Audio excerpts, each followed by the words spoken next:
Greetings and welcome back to room 303 in our Talks with Walt, as we are calling our now working through the deathbed edition of Leaves of Grass.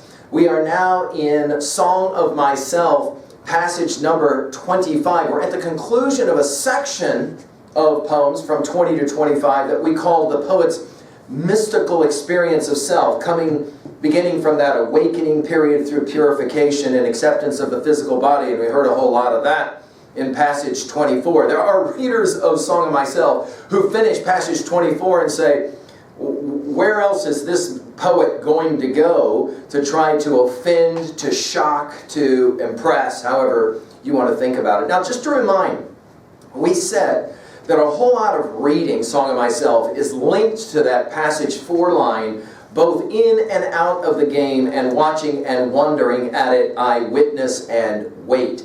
And then we also said that a little note from his notebooks, I stand for the sunny point of view, has to be one of those really important lines for us. And so we're going to see this sunny thing happening right away. Now, my hope is that you've been following our stuff at learnstrong.net, down the left-hand side, that Talks with Walt. My hope is that you've been with us for the 24 lectures of inscriptions, for the 19 sections of starting from Paumanok. In fact, that's where I'm going to begin, is starting from Paumanok. Hey guys, I said to you, you can learn how to read Song of Myself by reading first those 19 sections of starting from Paumanok.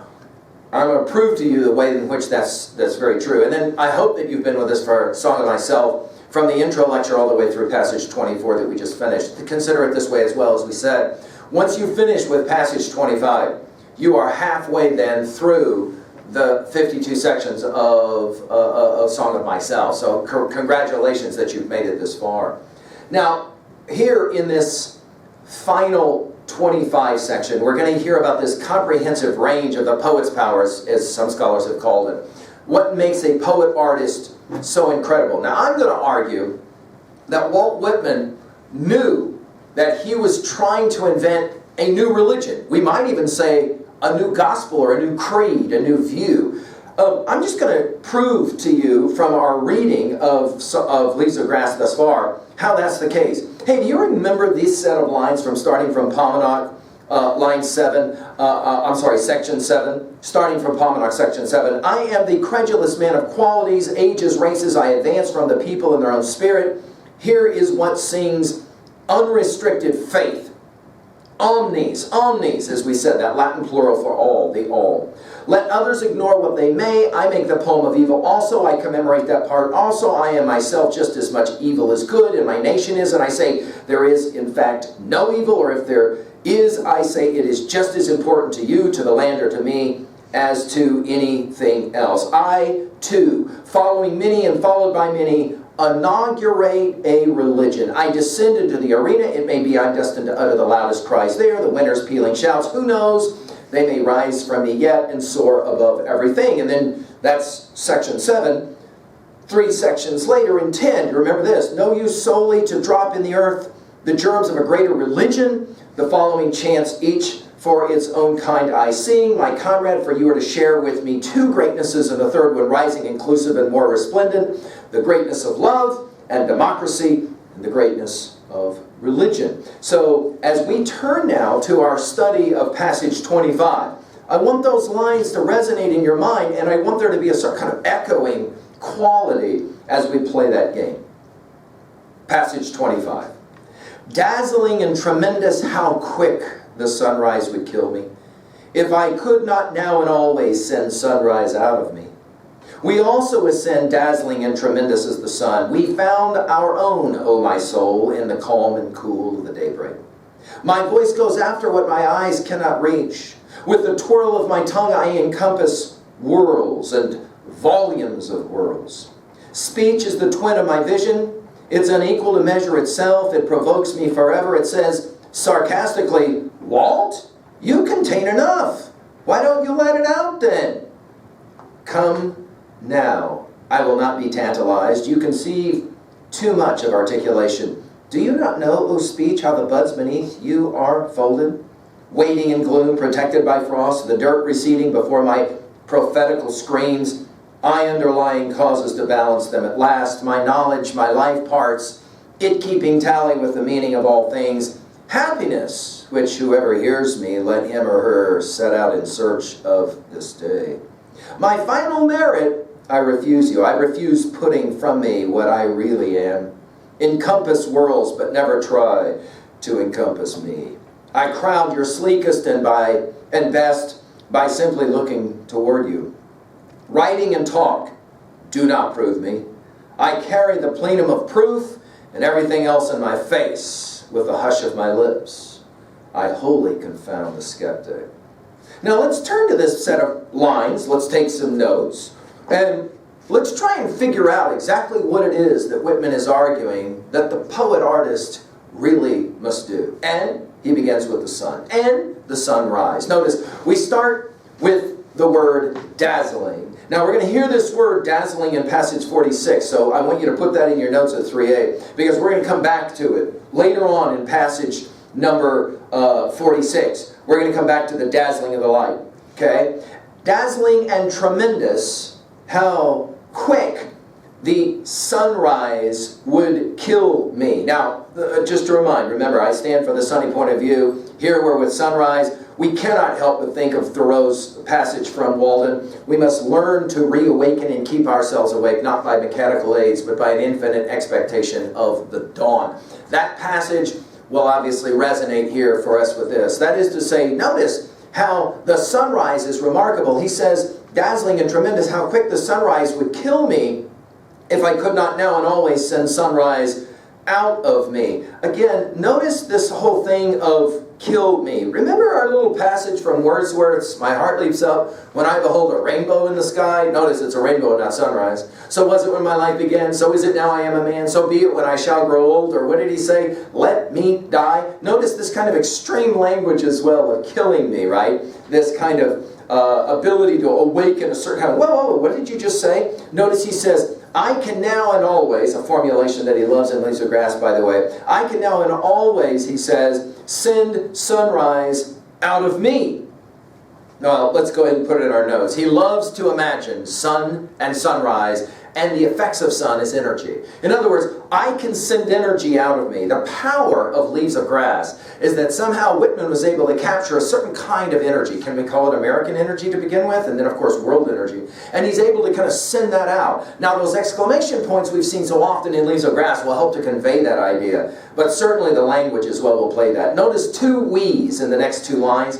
This anaphoria, two we's, right? We also ascend. Dazzling and tremendous as the sun. Of course, this we, and where did he learn this we? Which is in some ways fundamental to what it means to be an American. You're an individual, but you're also a we. In other words, there's some dance between the two. Where did he learn this? Well, of course, it's Tom Jefferson's Declaration of Independence. We hold these truths to be self-evident, that all men are created equal, endowed by their creator with certain inalienable rights, that among these are what? Life, liberty, and the pursuit of, as we've said often, Scooby Snacks, happiness. We're going to get to happiness in a second in this same poem. I really do believe that a whole lot of Leaves of Grass is predicated, the genesis of it is in large measure from the Declaration of Independence. It's such a classic document in American thought, right? We also ascend dazzling and tremendous as the sun. We found our own. And then we figure out what the we is here. Oh, my soul, in the calm and cool of daybreak. Now we're going to have these exchanges between his soul and himself. This ability to play around with the multiple Walts, as we've talked about before. We're going to get to the Walt in a second. And then, sounding very much like passage 24 in the voice, my voice goes after what my eyes cannot reach.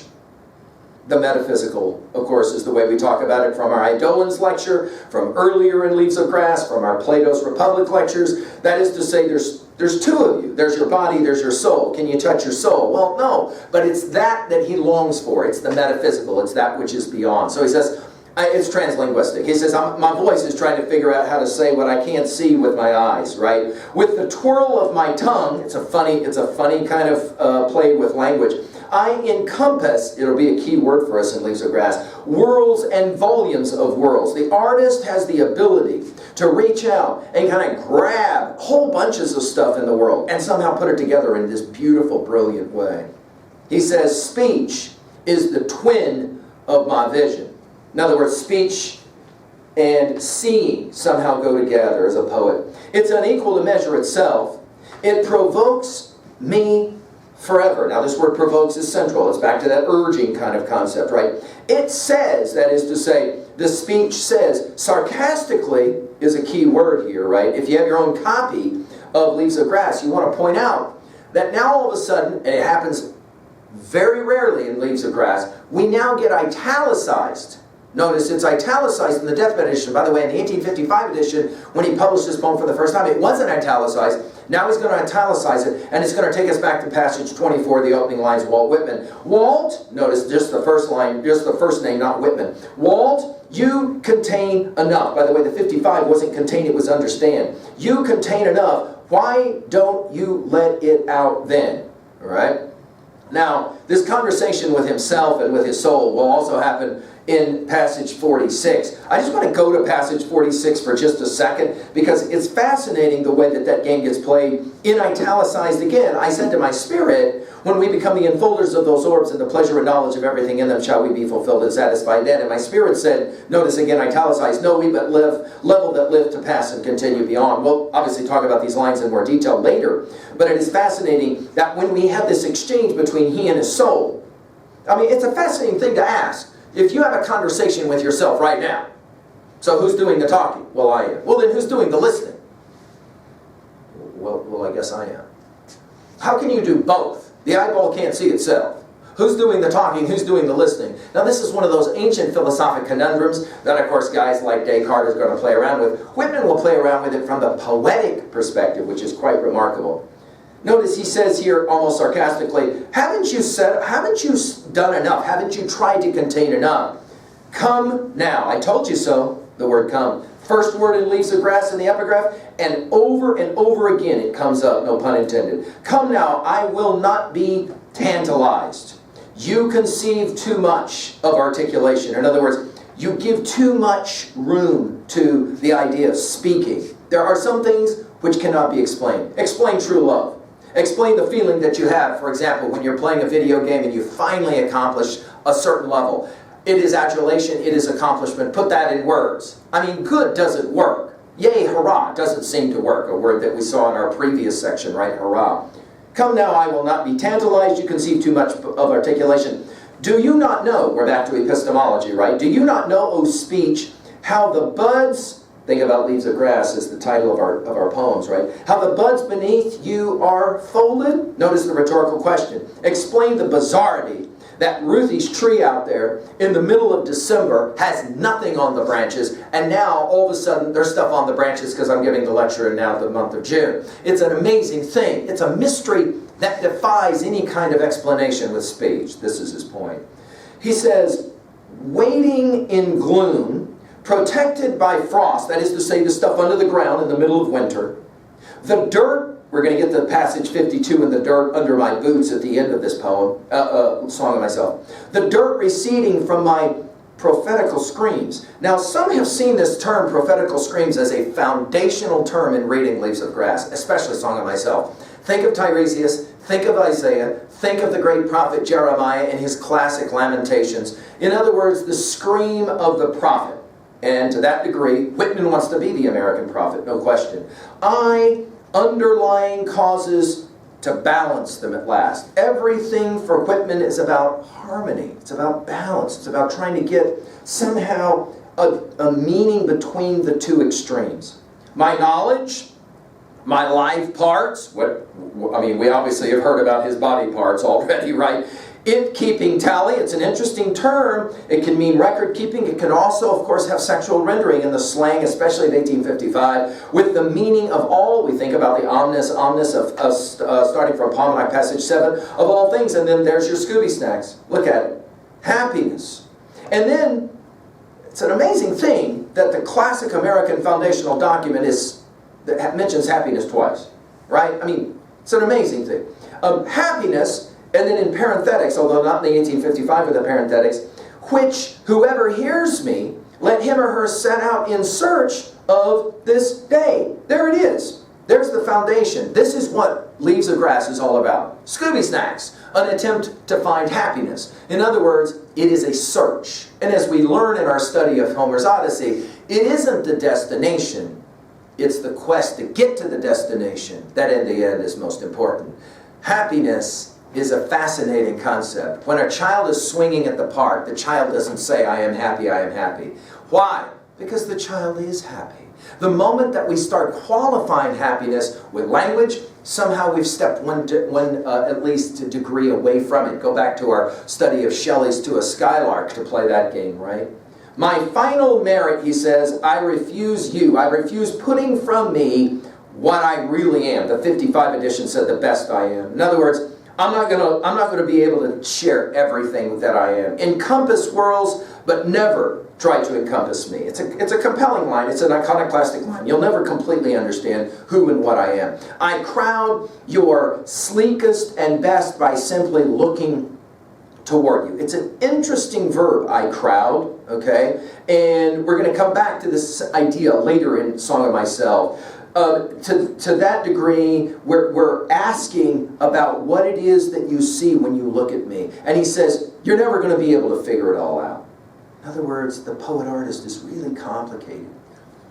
He finishes by saying, writing and talk do not prove me. We've said already from the inscriptions, poems, and on forward, everything's about the test. Everything is about trying to figure out. I carry the plenum, the fullness of proof, and everything in my face. Now this will take us to passage 48, and I'm interested in that one really quickly. He says, I hear and behold God in every object, yet understand God not in the least, nor do I understand who there can be more wonderful than myself.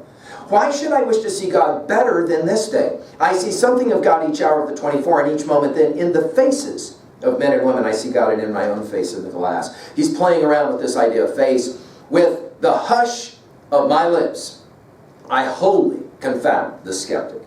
Now, this idea about somehow trying to convince the skeptic through just the hush of my lips suggests that he believes his poetry can do things that no other poem before had ever been able to do. Let's just finish now quickly at 2a. Well, what's a major message here? Well, of course, the poet, the artist, loves the translinguistic, loves that which is beyond words, and wants to try to understand it in some compelling way. At 2b, the use of the italics and why it is that he would translate those words into italics. Go ahead and jot that one down. I'll let you figure that one out on your own. It's a fascinating question. At 3a, we've mentioned passage 46 and 48, as well as starting from Pomenog, passage 7 and 10. Obviously, Whitman's Leaves of Grass always is going to be easily comparable to Thoreau's Walden, as well as the essays of Emerson. But I want to as well mention it, because I did it in our last lecture, Emily Dickinson's Certain Slant of Light. And I would recommend that you write that one down and then look at that poem and our comments on that poem, and then come back to the opening lines of being dazzled by the light. Finally, at 3b, we've now finished the sections 20 through 25. It's some of the most compelling reading in all of Leaves of Grass, because it's as if Whitman is trying to tell you something about who and what he is about. So what were your favorite lines? What moved you the most? And then another question in 3b, are you moved by the sunrise? I've had students that say, I don't even know what a sunrise is because I've never ever woken up before the sun comes up. You might try it once, just to watch it happen. What is that like and how does it work? And if you can ever do it from the top of Mount Fuji, I've been told it's quite remarkable. Finally, now we're ready to turn to passage 26, again, halfway through Song of Myself. In the section 26 to 38, we're going to learn a lot about Whitman's views of animals. That should be fascinating as well. Thank you.